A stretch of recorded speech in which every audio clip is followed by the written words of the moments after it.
Добар ден, почитувани, добре дојдовте во најновата Телма амбуланта. Петочното издание го реализираме во соработка со клиничката болница Жан Митрев. Денеска ќе зборуваме за операција на дојки. Ќе разјасниме дилемата, треба ли да се отстрани секоја грудка што ќе се појави во нив. За жал, бројот на малигни карциноми, односно рак на дојка, расте и тоа кај се помлади жени, дури кај девојки помлади од 20 години. Колку време по откривањето на туморот треба хируршки да се отстрани? Како изгледа операцијата, дали е болна, како тече опоравувањето? Имаме низа прашања кои што ќе ги поставиме на доктор Лилијана Брајевиќ, специјалист по торакална хирургија во клиничката болница Жан Митрев. По рекламниот блок се гледаме со разговорот во студијата.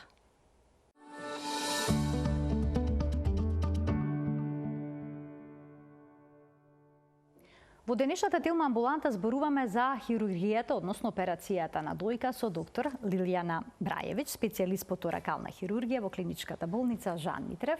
Докторке, добре ни дојдовте во студиото на Телма. Добар ден и добро ве најдов. Ќе започнеме со разрешувањето на првата дилема, дали е потребно да се отстрани секоја грудка во дојката што ќе се појави. Значи вака, сигурно дека не треба секоја грудка која ќе се напипа да се отстрани. Не треба жените да се плашат од тоа. Нашите дојки се под дејство на хормони практично целиот наш живот. Раѓањето, периодот на пубертет, појавата на менструалниот циклус, понатака периодот на бременост и така натака. Така да самата дојка е под дејство на хормони постојано. Се јавуваат различни цистички, се јавуваат проширени каналчиња, така да не е секоја промена која ќе ја напипаат дека е карцином и нема потреба тоа да се плашат. Меѓутоа, за да знаеме за каков тип на промена се работи, тоа не можеме да го откриеме само преку допирање. Нити пациентката, нити ние како лекари. Значи, само кога ќе пипнеме не можеме да кажеме да, ова е бенигна промена или е малигна. И да знаеме за каков тип на третман се работи. Затоа е потребно, откако ќе се напипа некаква промена, пациентките да се јават кај својот лекар и понатака да ги упати на соодветен тип на диагностика. Кога ќе се направи диагностиката, значи првен се прави клинички преглед, ехо на дојки, мамографија, биопсија и кога ќе добиеме резултат, понатака ќе знаеме за каков тип на промена се работи и од тоа ќе зависи понатака третманот. Дали таа промена ќе се следи, тоа значи би се виделе на следна контрола за 3 месеци, за 6 месеци или е промена која ќе бара некаков хируршки третман за понатак. Докторке, на многу жени кои што ќе добијат резултат дека промената е бенигна, се плашат дека таа би можела да премине во малиген проблем. Може ли бениген тумор да стане карцином, рак на дојка? Знаете, секој пат на пациентките им кажувам, бидејќи таа промена е нешто ново што е настанато во дојката. Таа била првин малецка, со тек на време пораснала. Секој ткиво, не само во дојката, и на било кое друго место, кое што прво не му е местото таму, второ е под дејство на хормони како што е во дојката и расте, така да вие не можете да предпоставите дали некогаш некој пат ќе помине тоа во нешто што не треба, односно од обичен бениген тумор ќе се развие карцином. Дури да одите постојано цело време на контроли на секои 3 месеци, тоа не може да се предвиди само од обична ехоконтрола. Меѓутоа нема потреба да се плашат, значи жените многу имаат мислам дека во Македонија владее многу голем страв кај жените дека секоја промена која ќе напипат е веднаш карцином. И дури одбиваат да одат на лекар, плашејќи се дека сигурно ќе се каже тоа. Од диагнозата. Да, од диагнозата и практично полесо да се игнорира и да се мисли дека можеби само од себе ќе помине, отколку да оди да се реши проблемот. Имате такви искуства, такви примери каде што се чека и зашто се чека и се игнорира дека можеби само од себе ќе помине, најверојатно страф од самата диагностика. Многу често се срекавам со жени кои што кажуваат дека им е страф од самиот процес на диагностика. Значи мамографија, дека тоа е многу болна метода. Страф им е од понатака биопсијата, која најверојатно мислат дека е многу болна или дека може да се расшири ако е евентуално сомнително за карцином, дека самата биопсија би го расширила карциномот, така да тоа се некакви предрасуди кои што жените ги имаат. Најдобро е да си го прашаат својот лекар за да им објасни дека нема потреба од таков страф. Најдобро е да се дојде, да се направи добра дијагностика и за да се реши тоа понатака како проблем. Значи никако да се игнорира Никако проблемот, да затоа се што само игнорира, од себе нема да дека исчезне. сигурно нема да исчезне само од себе. Само може да биде полошо. А можат ли да се видат промените во дојката кога се многу мали? Кога не може да се напипаат? Да, значи за да пациентките ги напипаат промените, тие мора да бидат барем 1 сантиметар големи. Сега жени кои што имаат големи дојки, сигурно тоа би било многу потешко да го направат. Пациентки кои што имаат исто така мали дојки, кои што имаат специфична структура на дојката, зрнеста структура, така да и тие потешко би можело да напипаат. Така да најсигурно е кога се прави ехо преглед, најранна фаза кога може да се фати карциномот е кога се гледа така наречени микрокалцификати во дојката. Тоа се мали депоа на калциум кои што пациентката нити ние како лекари може да ги напипаме, меѓутоа се гледаат убаво на ехото кое што се прави. И тоа има своји карактеристики. Не сите калцификати се сумнителни дека се карциноми, така да си има и тоа своја процедура, доколку рентгенологот процениме заедно дека тие се сумнителни калцификати кои треба да се отстранат, се дава препорака дека треба тоа да се отстрани, се прави така наречено предоперативно бележење со жичка, значи се бележат калцификатите како жица водич, бидејќи јас не можам да ги напипам како хирург.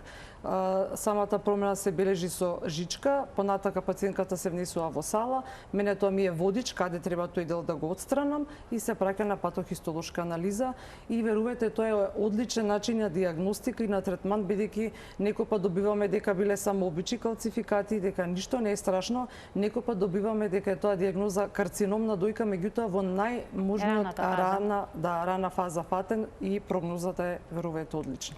А доколку жената на мамографија или пак ехо добие добар наод, чист наод, дали тоа со сигурно значи дека нема никакви промени туморски во секогаш на сите пациенти препорачувам кога веќе напипаат некаква промена и потребна е дијагностика. Секогаш да изберат некаков референтен центар каде што има современа апаратура, како што е во нашата болница Жан Митрев, каде што има современа апаратура, имаме одличен рентгенолошки тим кој што ги работат сите тие дијагностички процедури, ехо на дојка, биопсија, мамографија, затоа што верувајте многу е битно и апаратот со кој што се прави исследувањето, понатака кои тие резултати ги чита, како се прочитани, така да секој пат да изберат референтен центар кој го работи тоа како дијагностика, бидејќи сме имале случаи каде што тие резултати биле несоодветно прочитани, па потоа пациентката да биде изненадена кога ќе дојде и кога ќе рече дека јас бев на контрола пред 6 месеци, надот е добар, видете сега што се случува, така да секој пат пациентите ги советувам да се внимателни каде прават дијагностика. Значи важна и апаратурата, и апаратурата, и кој чита и како ќе го прочита резултатот, така да се е битно, верувајте.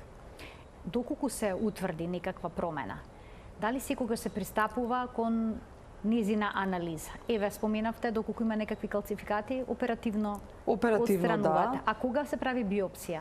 Биопсија по правило тоа е како златен стандард на промената на сите промени на дојките кои што ќе ги најдеме. Значи секој пат златниот стандард на дијагностика е клинички преглед, значи ние како доктори правиме анамнеза на пациентката, прашуваме кога се појавила промената, кога ја приметила, дали пораснала во последните месеци, дали жената приметила некакви други симптоми, можеби исцедок од брадавката и слично. Понатака се прави ехо на дојки и понатака се прави мамографија и се прави биопсија. Доколку се работи за некаква цистична промена, значи циста која исполнета со течност, се прави така наречена тенкоиглена биопсија каде што се аспирира самата течност и се праќа на така наречена цитолошка анализа. Доколку промената е солидна, значи како тврдо ткиво, тога се прави така наречена кор биопсија каде што се земат ткиво поголемо и се добива патохистолошки наод како резултат од направената биопсија, така да за да бидеме ние сигурни зашто точно се работи, потребна е биопсија. Биопсијата не е болна како процедура, пациентките не треба да се плашат, тоа се работи во локална анестезија и е кратка како процедура, меѓутоа верувајте, таа е многу потребна за да знаеме за каков тип понатака со каков тип третман би било потребно на пациентката. Но и кога станува збор за биопсијата, освен стравот од болка, кај жените постои уште една дилема, дали може би клетките доколку се од карцином, при биопсијата би се расијале низ другите ткива? Не е тоа така. Значи, апсолутно процедурата е безбедна, безболна, ви кажав, се става локална анестезија, апсолутно пациентките не треба да се плашат од тоа дека би се расејало како клетки низ дојката, па ќе се појават метастази, значи апсолутно дека не треба да се плашат од тоа. Колку е сигурна во однос на резултатите тенкоиглената биопсија? Со оглед на тоа дека се зема... Да, тенкоиглената биопсија... Мали примероци. Да, се зема мали примероци, се зема евентуално само ке промени, ви кажав, кои што се како цисти, каде што не можете да земете комплетно ткиво, него само течност, таа е околу 60% точна, за разлика од така наречената кор биопсија, каде што земате ткиво, таа веќе има поголем процент на точност и затоа е поставена како златен стандард за дијагностика на промени на дојките. Доколку се потврди дијагноза карцином на дојка, колку време по поставувањето на дијагнозата, односно добивањето на резултатите, потребно да се направи хируршка интервенција? Па ако се добие дијагноза карцином на дојка, секој пат препораката е нормално колку побрзо, толку подобро. Затоа што знаете, пациентките кога ќе добијат таа дијагноза, тоа е многу стресна ситуација, така да им кажуваме и секој пат им се објаснува што понатака следи, каков тип на интервенција би бил, значи да бидат тие спремни, меѓутоа сепак препораката е да биде сигурно што побрзо, тоа подобро. И за локалниот наод и за психичката состојба на пациентите нормално. Претпоставам повеќето сакаат веднаш да направат? Да, сакаат да направат веднаш, во првиот момент се многу испаничени, исплашени, меѓутоа кој ќе им се објасни дека не е тоа така страшно, дека во денешно време имаме добра и оператива и добра постоперативна терапија, онколошки третман, така да верувајте дека имаме и одлични резултати после тоа. И колку обично може да се чека? Недела, две? Па ете, недела, две, сега зависи нели пациентката колку треба нели да се организира дома, на работното место, така да во принцип, значи да не се одлака за месец, два, три, бидејќи тоа е само полошо за пациентката. Значи имаме веќе кога имаме дијагноза нема што да чекаме и да одиме уште на нели други места па да се консултираме 100 пати кога дијагнозата е таа. Верувајте, некој пат пациентките не можат да поверуваат дека тоа е карцином, па одат на други места и очекуваат да најдат доктор што ќе каже не се секирате, ова е супер, не треба да се оперира или не е карцином, така да сме виделе секакви нели случаи, меѓутоа кога веќе имате дијагноза која што е докажана со сите дијагностички методи, колку побрзо, толку подобро. Како одлучувате колкав дел од дојката или што точно ќе отстраните? Дали само туморот или пак и ткивото? Или пак целата дојка? Целата дојка. Знаете, на запад многу се популарни тие така наречени лампектомии, каде што се, иако имаме дијагноза за малигна болест, значи карцином, тие таму повеќе го гледаат и естетскиот момент, значи го отстрануваат само карциномот. Значи како тумеректомија се отстранува само карциномот, со тоа што останува практично целата дојка, со ливните жлезди. Така да понатака на тие пациенти им дават многу агресивна терапија онколошка, меѓутоа за жал резултатите сепак на крај завршуваат да пациентката после година две повторно има повторна карцином, па тогаш одат на радикални операции. Се уште кај нас ставот е дека кога веќе имаме дијагноза карцином на дојка да се оди на радикална операција. Што значи тоа радикална? Да се отстрани целата дојка, така наречена радикална мастектомија, при која што се отстранува целата дојка и ливните жлезди отпазуваат од таа страна, или се прави туморот со околното ткиво, така наречена квадрантектомија, каде што се отстранува дел од дојката со ливните жлезди под пазувата. Каков тип на интервенција би бил, зависи од повеќе фактори, значи не е само како јас сакам како хирург или како пациентката, си има одредени правила кои што треба да се следат, каков тип на интервенција пациентката треба да добие.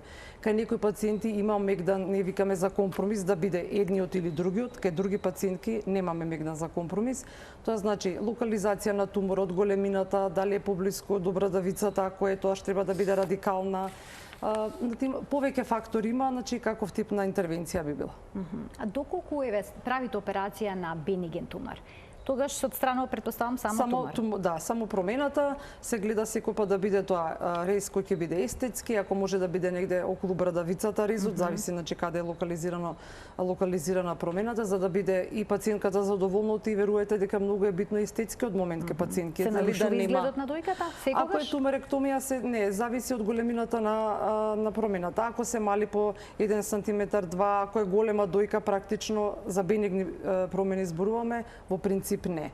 Ако работиме малигна болест, значи ако работиме карцином на дојка, каде што правиме квадрантектомија, што значи тоа? Каде што отстрануваме поголем дел од дојката, во тој случај ако има жената големи дојки, тогаш во тој случај може и да нема да не се приметува, дури се добива така како лифтинг ефект, малку дојката и се подкрева, така да нема некаков лош естетски резултат. Меѓутоа сепак тоа е договор со пациентката, значи како таа ќе одлучи, значи кај некои пациентки можеме да се договориме како и пациентката сака, меѓутоа кај некои пациентки кажуваме дека кај неа нема простор за таква интервенција, дека единственото решение би било на пример радикална мастектомија ако се работи за карцином. Да.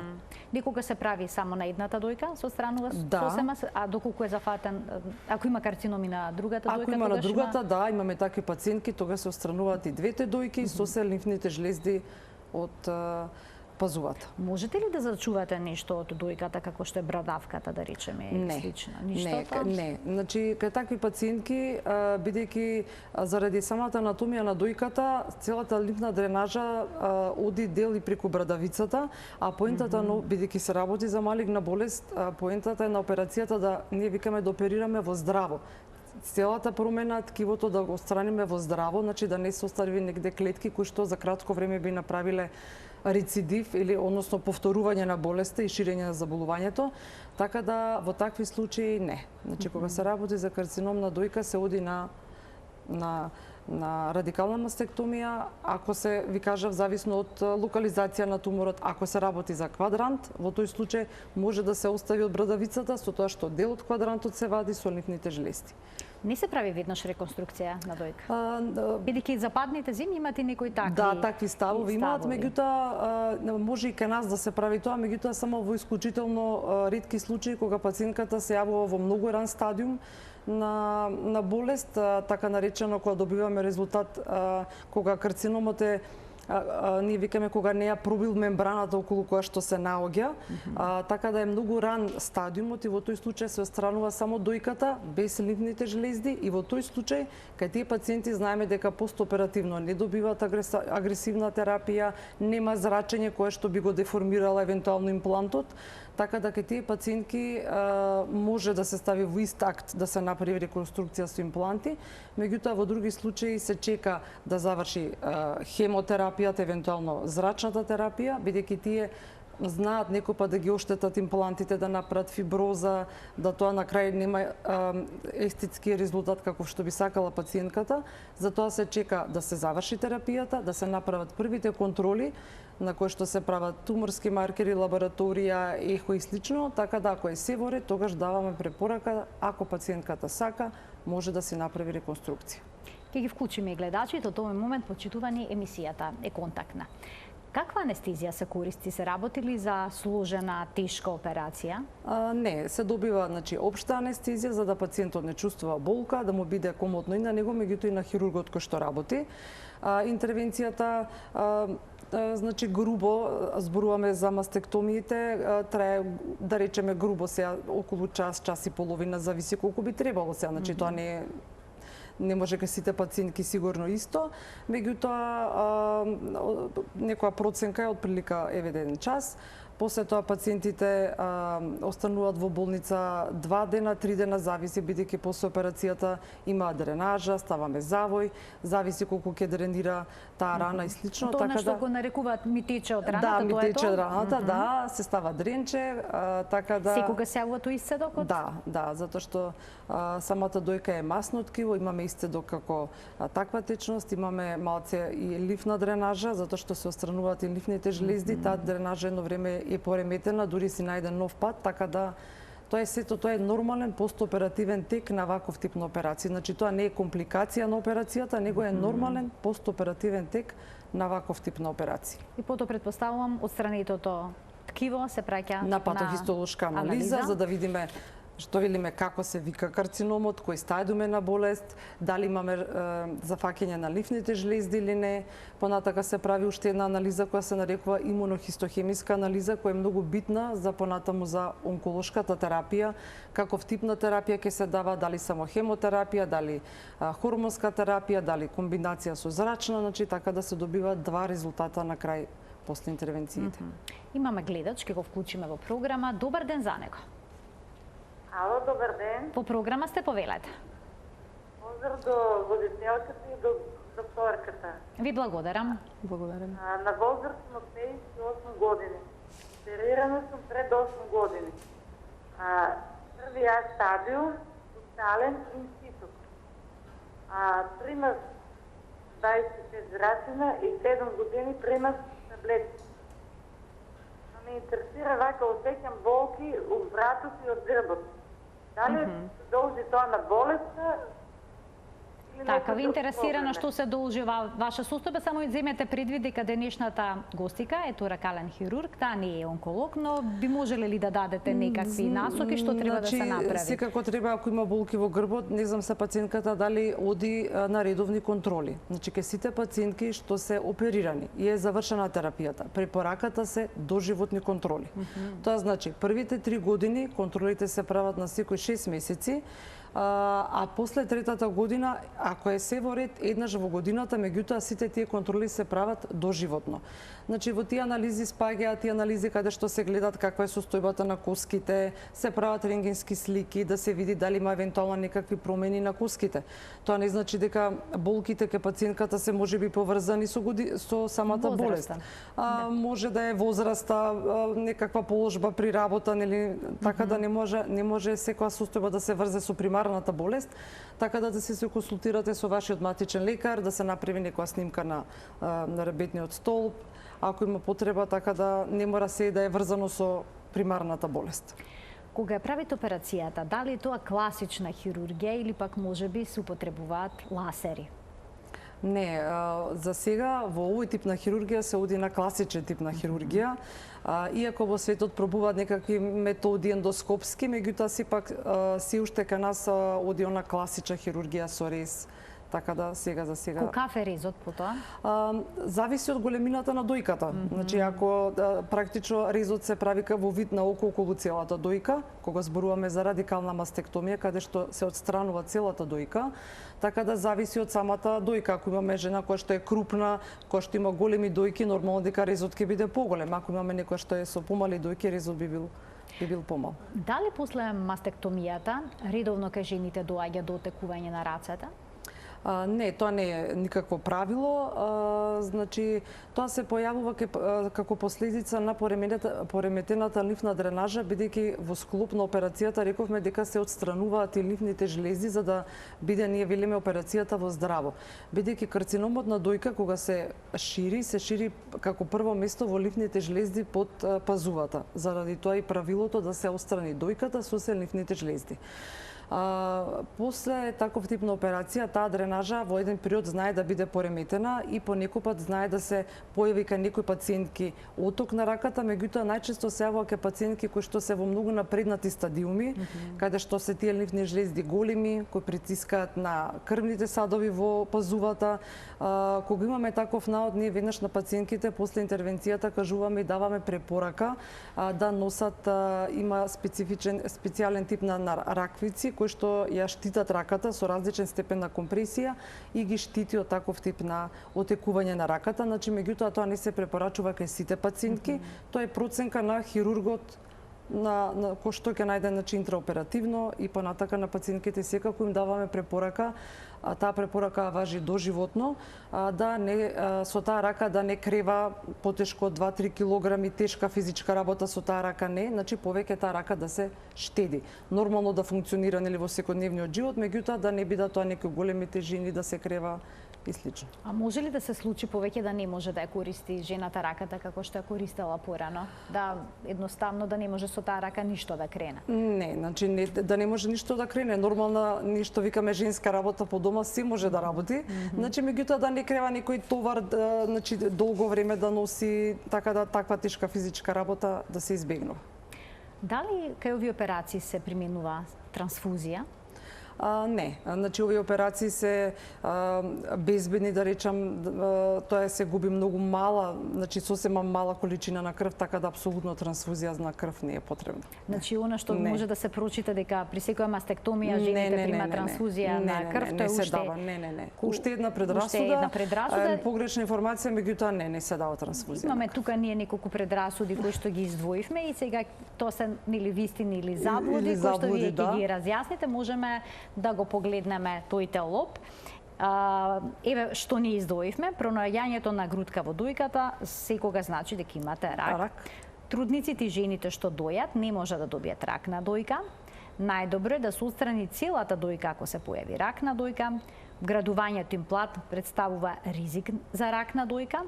Ако жената е носител на генска предиспозиција за рак на дојка, најдобро е хируршки да ги отстрани и двете дојки. Веќе првата дилема е разјаснивте дека значи, не секогаш... да повториме дека не секоја грудка значи карцином и мојата препорака на сите жени е значи да не се плашат, меѓутоа потребно е да се исследи тоа. Значи не е само од допирање, не можеме да процениме нити тие како пациентки, нити ние како лекари дали за точно за што се работи. Значи мора соодветна дијагностика за да знаеме за што точно се работи. Значи мора дијагностика. А поголемиот дел од напипаните промени се карцином или не? Не мора да значи. Значи ви кажав, најчесто може да се цистички, да се бенигни тумори, меѓутоа мора да се направи дијагностика. Само вака од пипање не можеме да кажеме да, ова е бенигно или малигно, така не. Одиме понатаму, трудниците и жените што дојат не може да добијат рак на дојка. Не е ова Вела дека доењето е заштита од карцином на дојка, но има примери кога токму во тој период така се откриени грудките. Лани имав еве баш пациентка, така да не е тоа така. И жените кои што се бремени, и жените што дојат имаат ист ризик како другите жени кои што не се бремени и кои што не се кои што не дојат да добијат карцином на дојка. Секој пат и препораката на сите жени кои што планираат бременост да си направат едно најобично ехо на дојка целиот процес, бидејќи за време на бременоста ние добиваме голема количина на хормони, така да ако има некаква промена која што е превидена или не е дијагностицирана на време, за време на бременоста под дејство на хормоните таа може само да многу побрзо да расте и многу побрзо може да добиеме несакан тек на целата работа, бидејќи за време на бременоста сме буквално бомбардирани од голема количина на хормони, така да апсолутно ова е заблуда дека жените не може да добијат карцином во таа фаза. Треба ли да прават прегледи додека се трудни или пак кога ќе дојат? Ако нешто евентуално напипаат, може да си направат ехо, затоа што ако направиле пред да почне бременоста, така да во тој период, 6 месеци до година дена во принцип се безбедни, меѓутоа ако некаква промена напипаат, секој пат може да се јават. Ехото за време нормално на бременоста и доењето, ехото е метода која што е безбедна, нема зрачење, така да може да го повторат неколку пати без никаков проблем. Ќе вклучиме гледач, а потоа ќе продолжиме со разјаснувањето на следните дилеми. Добар ден. Добар ден. Повелете. Програма сте, ве слушаме. Да. Јас сакам да ја прашам доктор, јас сум оперисана веќе 6 месеци. Така. И на десната дојка ме е искарана. Десната рака ми е цело време отрпната. Отрпната ви, ако ве разбрав добро? Да, десната рака ми е отрпната. Искам од лактот до рамото. До рамото, да. Тој дел цело ми е отрпнат. И сега ви интересира што може да се преземе, претпоставувам за да ви се олесни секојдневието и квалитетот на живот да ви се подобри. Ви благодарам за вклучувањето во програма. Значи на сите пациентки им објаснуваме, бидејќи операцијата се работи во местото што е под пазувата, кај што ги вадиме ливните жлезди. Тука се наоѓаат нерви кои што ја нервираат делот од кожата на надлактицата. И на сите пациентки им кажуваме дека после операцијата местото на самиот рез, делот што е и надлактицата, ќе чувствуваат како трпки, оттрпнато, како да е туѓо, така да е тоа сосема нормално како резултат на самата интервенција. На сите пациентки им кажувам дека мора да имаат малку трпение, затоа што тоа е процес на зараснување, бидејќи они секој пат ја гледаат само раната и мислат дека е тоа. Меѓутоа, тоа е долг процес кој трае неколку месеци за да дојде колку толку како што било, нели, раката, како што била пред операција, иако кога веќе еднаш е оперирано, јас викам еднаш оперирано, тоа е за цел живот оперирано. Некој пат на промена на време може да има некакво боцкање, трнење, така да само трпение, по некој пат може да се помогне со некакви препарати витамински, кои што помагаат за регенерација малку на нервите, меѓутоа бара само време и трпение, верувајте ќе помине. Обично колку време е потребно за тоа да зависи помине? И од пациентите. Значи имаме пациенти кои што не се плашат, веднаш се враќаат многу брзо на работното место, колку побрзо тие се враќаат во нормалниот живот. Значи и не сваќаат дека се тие болни, нели? И да цел време седиме дома, да читаме секакви, нели, работи по интернет, да бидеме под стрес константно.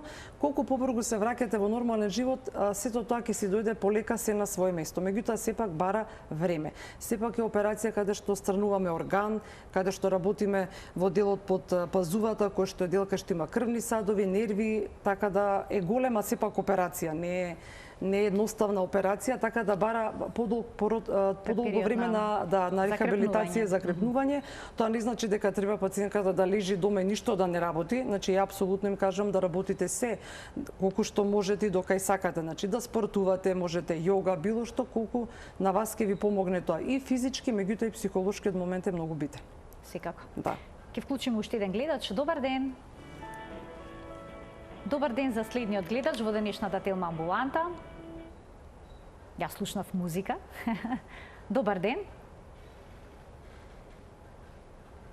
Дали се уште го имаме гледачот на линија и веќе му дадеме уште една можност да се вклучи и да постави прашање. Добар ден за него.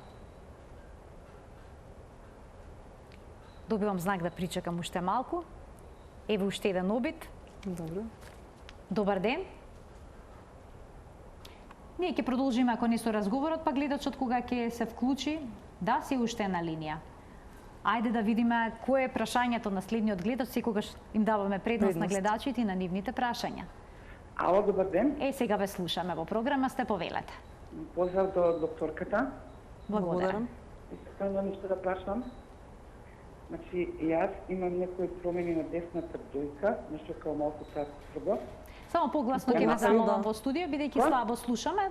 Од режија ги замолив малку погласно. Значи, вие имате некаков... Да, сега ве слушаме. Повелете. Значи, јас нешто напипа на десната дојка. Добро. Тука меѓу штикната жлеза ќе што се ставаат од таа страна. Нешто као тврдо и така се ја нешто малку тоа постумјам на не дай Боже. И направи магнетна резонанса. Дали на магнетна резонанса може да се откријат? Промените. Да се открие убаво, наместо да се прави мамографија. Така, наместо мамографија да се направи магнетна резонанца, дали ќе се видат промените? Ова е убаво прашање. Ви благодарам за вклучувањето во денешната емисија. Јас како што разбрав, пациентката напипала нешто и направила магнетна резонанца. Па сега дали имате дали ќе се видат промените на магнетна резонанца? Да, ќе се видат промените на магнетна резонанца, меѓутоа повторно потребна е биопсија. Значи, може да се видат таму и на магнет и на мамографија, се гледаат промени кои што, значи, рентгенологот укажува дека ова е високо суспектно дека се работи, например, за карцином, да речеме, ако зборуваме за тоа, меѓутоа сепак секогаш е потребна биопсија. Така, но во случајот не е погрешно и да се направи снимка, меѓутоа сепак мора да се направи биопсија. Значи не може само од магнетот или само од мамографијата да речеме да, ова е бенигна или малигна промена, секој пат потребна е биопсија. Оти таа е на ниво на клетка се гледаат промените и таа ни е дијагноза најсигурна дали се работи за бенигна или малигна промена.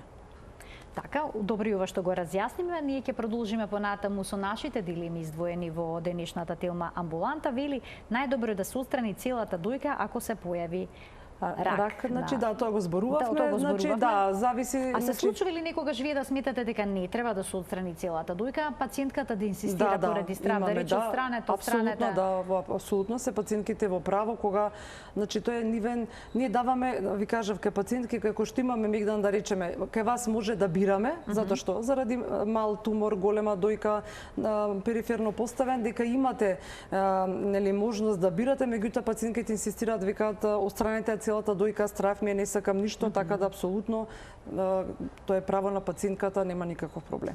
Значи право на пациентката е тука да одлучи? Да, може да си одлучи, ние кажуваме и на едната и на другата страна. Со тоа што секој пат кажуваме на пациентите, кај што се прави така наречената штедлива операција квадротектомија, каде што отстрануваме дел од дојката, а останува поголем дел нели од другиот дел од дојката, кажуваме дека сепак ќе примат можеби поагресивен тип на терапија и секогаш зрачење и да дојде најран стадиум, бидејќи останува поголем дел од дојката, за да се направи така наречена стерилизација на тоа поле, за да не е евентуално некоја клетка е останата. Така да ние на пациентите секој пат им кажуваме што добивате со едната операција, што со другата.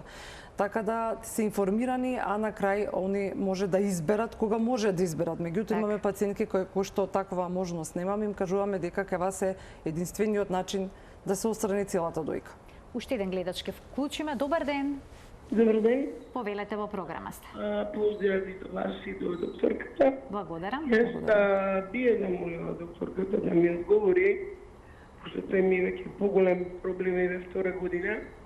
Оперирана сум од рак на дојка, квадрат, со сите тоа извод мишката, нели... Можете да разберете? Нешто дека е оперирано? Многу слабо ве слушаме, само ако можем, значи по-концизно, оперирана сте од рак на што рековте? На дојка. Добро. Квадрат, не целата. А не е цела? Добро. Да. Добро. Сега, после хемотерапија и примицитолсум, кај мене се појави печење и горење на нозете. Бев на тоа преглед, имам оштетени нервни завршетоци, али јас со нозете се уште имам големи проблеми. Не можам да одам. Така, значи сега ве интересира што може тука да се преземе, бидејќи сега имате по хемотерапиите проблем со нервните завршетоци. Ви благодарам за вклучувањето во програма. Ова е малку надвор од темата на што говориме, но можете да хемотерапијата за жал како што делува на клетките на карциномот, таа делува и на здравите ткива, така да пациентките имаат, нели, зависи од комбинацијата на лековите што се даваат таму, може да имаат различни последици. Може да имаат промени по кожата, може да имаат ваков тип, значи, на трнење на рацете, на нозете, така да тоа се сепак последици од хемотерапијата. Дел нешто може и да помине со тек на време, меѓутоа дел може нешто и да остане, бидејќи сепак се работи за лекови кои што имаат таква агресивно дејство врз организмот, за жал. Так, одиме понатаму да разрешиме уште една дилема во денешната емисија. Вели, вградувањето имплант представува ризик за појава на рак на дојка. Многу жени се плашат откако ќе бидат отстранети дојките да направат реконструкција токму поради стравот имплантот да не им предизвика рак. Не, имплантите не предизвикуваат карцином на дојка, така да и тоа е заблуда, така да може слободно, ако сака да направат реконструкција, да си направат реконструкција со импланти, значи тие не се никаква причина за појава на карцином. Има во некои земји опција и со масно ткиво, не знам дали ги прават кај нас, да, има и импланти тука, масно ткиво, што вие препорачувате? Тоа е сепак избор на пациентката, ние ги праќаме, бидејќи јас сум торакален хирург, не работам поставување на импланти, реконструкции, тоа кај нас го работат пластичните хирурзи. Ние ги праќаме на консултација, така да тие им објаснуваат какви опции имаат. Дали сакаат импланти, дали сакаат масно ткиво, зависи, нели, од конституцијата на пациентката, така да си решат што би сакале, меѓутоа апсолутно е безбедно и масното ткиво и имплантите, како тие ќе решат така. Така, но ги охрабрувате доколку сакат дека тоа не е апсолутно. Значи имаме сепак, нели, се срекаваме со различен тип на пациентки. Некои сакаат реконструкција, некои не сакаат. Споменавте психолошкиот момент исто така многу важен. Да, така да некои не им е битно, викаат мене ми е битно да сум здрава, не ми е битно дали сега ќе правам реконструкција или не, или дали воопшто ќе ја правам. Некои првото прашање од кој ќе им кажете дека има карцином и треба да се отстрана дојките, првото прашање прашање е кога можам да направам реконструкција, така да имаме различен тип нели на пациентки, така да тоа е нивен избор. Ние даваме дека после првата контрола, ако се сите наоди во ред, пациентката им кажуваме дека се апсолутно безбедни, дека може да направат реконструкција. А кога ќе си решат пациентите? Доколку не направат реконструкција, постои ли начин тој естетски момент да се прикрие? Постојат градници кои што се со специјални силиконски како протези, кои што ако не каже пациентката дека е оперирана апсолутно вака надворешно не можете да приметите дека не достига дојка, така да тоа е избор сепак на пациентите. И последната дилема во денешната емисија вели: ако жената е носител на генска предиспозиција за рак на дојка, најдобро е хируршки да ги отстрани двете дојки. Има генетски анализи со кои што се утврдуваат два гена. Два гена, да. BRCA1 и BRCA2, тоа се гени кои што се поврзани со мутација на тие гени, се поврзани со појава на карцином на дојка. Анџелина Џоли да, имаше. ова е прашањето, да, многу стана актуелно после операцијата на Анџелина Џоли со незините нели профилактички мастектомии. Така да видете, негде околу 10 до 15% ке пациентите што добиваат карцином на дојка се генетски врзани. Значи, тоа е многу, да речем, мал дел во однос на другиот дел, скоро 90% се пациенти кои што прв добиваат карцином. И секој пат кога ќе добијат диагнозата велат: ама во моето семејство никој до сега немал карцином, нити мајка, нити нели баба на назад во фамилијата, така да најчесто тоа е прв пат, нели, како кај сите карциноми не знаеме точно што е причината. Меѓутоа, доколку направат генетска анализа и добијат дека имаат мутација на тие гени, тоа сепак не значи дека пациентката сигурно во текот на животот сигурно ќе добие карцином. Значи може, но не мора. Да, може и не мора, меѓутоа стои дека те имаат поголем ризик во однос на пациенти кои што немаат мутација на тие гени. Така да препораката би била: едната е да си прават редовни контроли, значи еднаш во годината ехо, мамографија кога ќе дојде нели време, кај тие пациентки кои што имаат мутации се препорачува дури мамографија веќе на 30-та година, не на 40, него на 30-та година. Така да тоа е едната варијанта, а другата варијанта е да се направат да се направи ако сака профилактичка мастектомија, каде што се отстранува само ткивото под дојката, при тоа што лимфните жлезди не се отстрануваат. И во тој акт може да се стават веднаш импланти ако сакат. Доколку ви дојде пациентка со генетски мутации, која што носител на овие промени, и ви побара здрави дојки да ја отстраните? Знаете, ние секој пат кажуваме дека пробуваме да ги убедиме пациентките дека сепак е тоа во моментов здрав орган. Дека не би било, нели, затоа што самата интервенција пак се носи свој, нели, како секоја интервенција, ризик и компликации, нели, не секој пат правиме да биде тоа се сведено на минимум, меѓутоа сепак е интервенција. Кажуваме дека ризикот ви е, нели, не е толку голем, дека 100% ќе добиете со редовни контроли, дека тоа може да се, нели, да бидете безбедни, меѓутоа ако пациентката инсистира во тој случај, значи сепак гледате и психолошкиот момент, имаме пациентки кои што инсистираат, така да има пациентки што отстрануваат превентивно дојки поради тоа што се поради генетика, да, поготоа наследство, мајка, сестра, кои што имате, така да имаме и такви пациентки. Имам уште еден гледач, ќе му дадеме можност да се вклучи во денешната емисија. Добар ден. Добар ден. Повелете. Вака, ви благодарам. Поздрав за емисијата. Благодарам. Мајка ми имаше, значи, рак на дојка. Баш докторката сега одговори некои прашања што сакав да ги поставам, или колков е процентот на наследување на таа болест.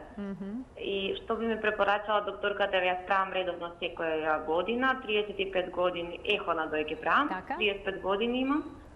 Кога да почнам со мамографијата, кој што вели дали порано од 40 и дали тумор маркери, мајка ми правеше бидејќи беше заболена. Дали тумор маркери би требало од време на време да правам, што ги опфаќаат нели на рак на дојка. Така, ви ми дал некој ран знак за, не да Боже, од болест. Така, ви благодарам за вклучувањето, убави прашања постави исто така и оваа гледачка. Значи вака, пациентката ако си оди на редовни контроли, јас како што разбрав дека има 35 години, да.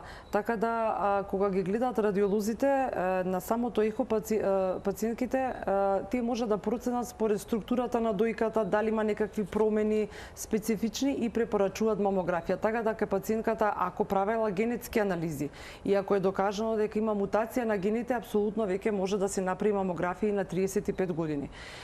Туморските маркери не се секој пат сигурен знак дека пациентката има или нема карцином. Некој пат некои маркери може да бидат покачени кај некои хронични заболувања, така да во предоперативниот тек тие маркери не се некој сигурен знак дека пациентката или да ги земаме вака на рутински па да видиме ако се покачени или сигурно имаме карцином. Да, се случувало луѓе да прават и да се успаничат да се успаничат па да испадне дека тоа не е ништо. Тие не се повеќе меродавни во постоперативниот период.